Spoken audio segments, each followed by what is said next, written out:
السلام علیکم ورحمۃ اللہ وبرکاتہ۔ آج ہم سورۃ فاتحہ کی آیت نمبر 6 پڑھیں گے۔ سب سے پہلے ہم نے اس کے سورۃ فاتحہ کے نام دیکھے سمجھے، اس کے بعد حمد اور شکر میں کیا فرق ہے، رب کون ہوتا ہے، رحمان رحیم میں فرق کیا ہے،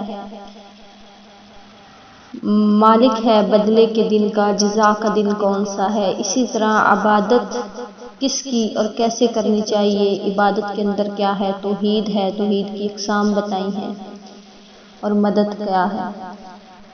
آگے آج ہم پڑھیں گے اعوذ باللہ من الشیطان الرجیم، بسم اللہ الرحمن الرحیم، اہدنا الصراط المستقیم۔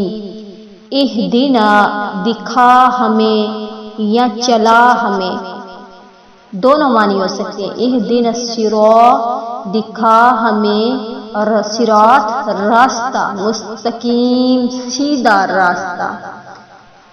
اہدنا یا ہدایت دے ہمیں، ہدایت بھی ہو سکتا ہے، دکھا بھی ہو سکتا ہے، چلا بھی ہو سکتا ہے۔ صراط راستہ، مستقیم سیدھا سچا۔ ہدایت کے بھی دو مفہوم ہیں، ایک ہوتا ہے راستے کی طرف رہنمائی کرنا، راستہ بتا دینا، اور دوسرا اس کا مفہوم ہوتا ہے راستے پر چلا دینا اور منزل پر پہنچا دینا۔ یہ کیا ہوتی ہے؟ ہدایت، کہ کسی کو راستہ دکھا دینا یا راستے پر پہنچا دینا، جس منزل پر وہ ڈھونڈ رہا ہے اس منزل کو اسے پہنچا دینا۔ تو مستقیم کون سا ہے؟ کہ مستقیم ایسا سیدھا راستہ ہے جس میں کوئی ٹیڑھا پن نہ ہو اور بالکل کسی قسم کے شک کی گنجائش بھی نہ رہے، ایسا سیدھا راستہ ہے۔ صراط الذین راستہ ان لوگوں کا، انعمت جن پر تو نے انعام کیا۔ کتنی پیاری اللہ سے دعا مانگتے ہیں نماز میں، اور کتنے ہی لوگ ایسے ہیں کہ جو اپنی نمازوں سے غافل ہیں، جنہیں پتہ ہی کوئی نہیں اللہ سے کیا مانگ رہے ہیں، اللہ سے کیا باتیں کر رہے ہیں، اللہ سے کون سا مطالبہ کر رہے ہیں۔ اور تڑپ تو تب ہوتی ہے، شوق تو تب ہوتا ہے کہ جب بندے کو پتہ ہو کہ میں مانگ کے آ رہا ہوں۔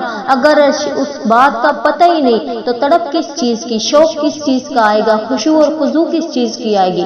صراط الذین راستہ ان لوگوں کا، انعمت انعام کیا علیہم جن پر تو نے اپنا انعام کیا، ان لوگوں کا راستہ دکھا دے۔ اللہ تعالیٰ نے کتنے لوگوں پر انعام کیا، ہمیں اس کی تفسیر قرآن پاک کے اندر سے ہی مل جاتی ہے۔ سورۃ النساء کو دیکھیں، قرآن پاک میں سورۃ النساء کی آیت نمبر 69 میں اللہ تعالیٰ نے فرمایا وَمَن يُطِعِ اللَّهَ وَالرَّسُولَ فَأُولَٰئِكَ مَعَ الَّذِينَ أَنْعَمَ اللَّهُ عَلَيْهِم مِّنَ النَّبِيِّينَ وَالصِّدِّيقِينَ وَالشُّهَدَاءِ وَالصَّالِحِينَ وَحَسُنَ أُولَٰئِكَ رَفِيقًا۔ جو لوگ اور جو اللہ اور اس کے رسول کی اطاعت کرتے ہیں وہ قیامت کے روز ان لوگوں کے ساتھ ہوں گے جن پر اللہ نے انعام کیا۔ انعام کتنے لوگوں پر کیا؟ انبیاء پہ، صدیقین پہ، شہداء پہ، صالحین پہ۔ اس لیے ہمیں کیا پتہ چلتا ہے کہ جن لوگوں پر اللہ نے انعام کیا وہ کتنے لوگ ہیں؟ 4 لوگ ہیں، صدیقین ہیں، شہداء ہیں، صالحین ہیں اور انبیاء ہیں۔ کن لوگوں کا ہم نے راستہ دیکھنا ہے؟ جن پر اللہ نے انعام کیا، اور انعام اللہ تعالیٰ نے کتنے لوگوں پر کیا؟ 4 لوگوں پر، انبیاء پر، صدیقین پر، صدیقین یعنی کون سے؟ سچے لوگوں پر، شہداء اور صالحین نیک لوگوں پر۔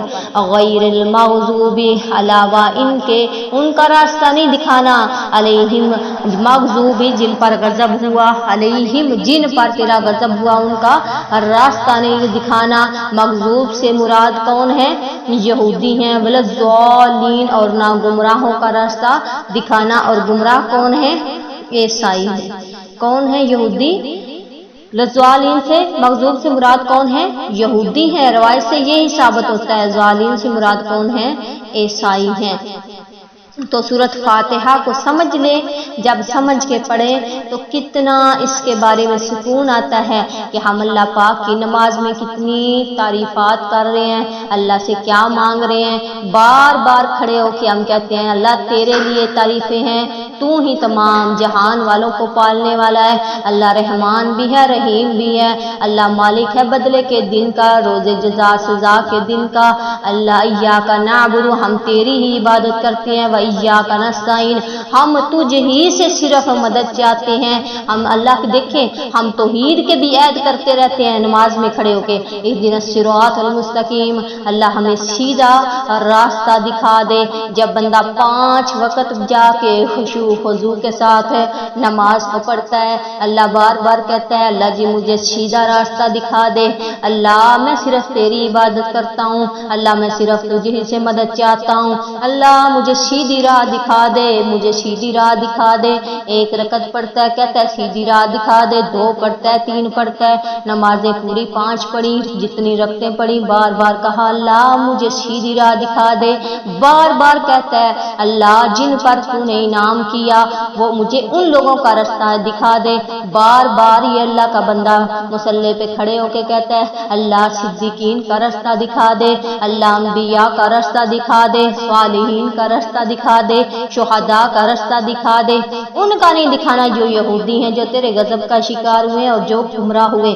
اگر بندہ اتنی دفعہ دعا کرتا ہے، دل سے دعا کرتا ہے، تو اللہ پاک نے اس کی دعا کو قبول کیوں نہیں کرنا، اللہ نے کیوں نہیں وہ راستہ دکھانا جو سیدھا راستہ ہوگا۔ لیکن شرط یہ ہے کہ تم نے دل صاف کر کے آنا ہے، دل کے اندر میل نہیں رکھنی، دل کے اندر کھوٹ نہیں رکھنی، حرام چیزوں سے بچتے رہنا ہے، لغویات سے بچتے رہنا ہے، کوشش کرنی ہے۔ اور اتنی دفعہ نماز میں کتنا سکون آئے گا، وہ سکون سوچا کرو نا، یہ الفاظ سوچا کرو، کس ہستی کے سامنے کھڑے ہو کے، کس ہستی کے سامنے کھڑے ہو کے دعا کیا مانگ رہے ہو۔ سورۃ فاتحہ پڑھتے ہوئے کون سی آپ کے اوپر کیفیت طاری ہو جاتی ہے، اور کسی کے کیفیت کو چھوڑ کے کسی نے سانس ہی تب لینا ہے جب سورۃ فاتحہ کمپلیٹ ہوگی، مکمل ہوگی، اسے پتہ ہی تب چلتا ہے لو جی کیا شروع ہوا نماز میں اللہ اکبر الحمدللہ رب العالمین الرحمن استغفر اللہ۔ نماز کو کھیل اور تماشا نہ بناؤ، نماز کچھ لوگ پڑھ کے سکون لیتے ہیں اور کچھ نماز کے اندر سکون لیتے ہیں،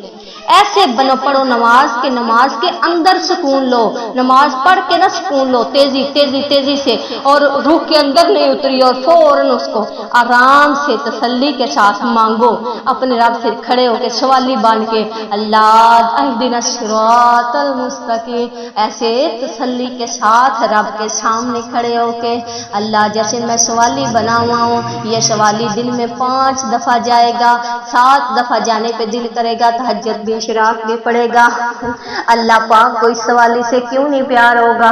اللہ کہتے ہیں یہ بندہ صبح و شام میرے سے بار بار التجائیں کرتا ہے، اللہ تعالیٰ نے فرش پہ بھی اعلان کر دینا ہے، اللہ نے عرش پہ بھی اعلان کر دینا ہے کہ فرشتوں مجھے اس بندے سے پیار ہو گیا، اس بندے کی دعاؤں کو قبول کر لو۔ لیکن شرط یہ ہے کہ یہ بندہ اخلاص کے ساتھ آئے گا، شرط یہ ہے کہ یہ بندہ دل صاف کر کے آئے گا، شرط یہ ہے کہ یہ اللہ سے ڈر کے آئے گا، شرط یہ نہیں کہ وہ لوگوں سے ڈر کے کہ لوگ مجھے نمازی کہیں گے اس وجہ سے آئے گا، بلکہ کس وجہ سے آئے گا، وجہ کیا ہوگی کہ صرف ڈر ہوگا، اللہ کا ڈر ہوگا، اور شوق کیا ہوگا کہ اس کو حسرت کیا ہوگی کہ میں نمازی بنوں گا، اچھا نمازی بنوں گا تو اللہ کے نبی صلی اللہ علیہ وسلم کے حوض کوثر سے ان کے ہاتھ سے پانی پیوں گا۔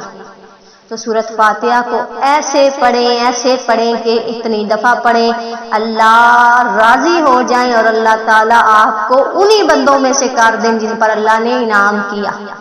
مجھے امید ہے کہ آج انشاءاللہ آپ نماز پڑھیں گے، اس کے بعد کیا کہتے ہیں آمین الہی قبول کر۔ نماز پڑھیں گی تو آپ کو بار بار آپ کو ذہن میں آئے گا کہ ہم کیا مانگ رہے ہیں، ہدایت کا راستہ مانگ رہے ہیں، سیدھے راستے کی دعا مانگ رہے ہیں، اللہ سے جن لوگوں پر انعام ہوا ان کے طلبگار ہیں۔ تو اللہ تعالیٰ آپ کی نمازوں میں خشوع اور خضوع عطا فرمائے، اللہ مجھے اور آپ کو سمجھنے کی توفیق عطا فرمائے۔ السلام علیکم ورحمۃ اللہ وبرکاتہ۔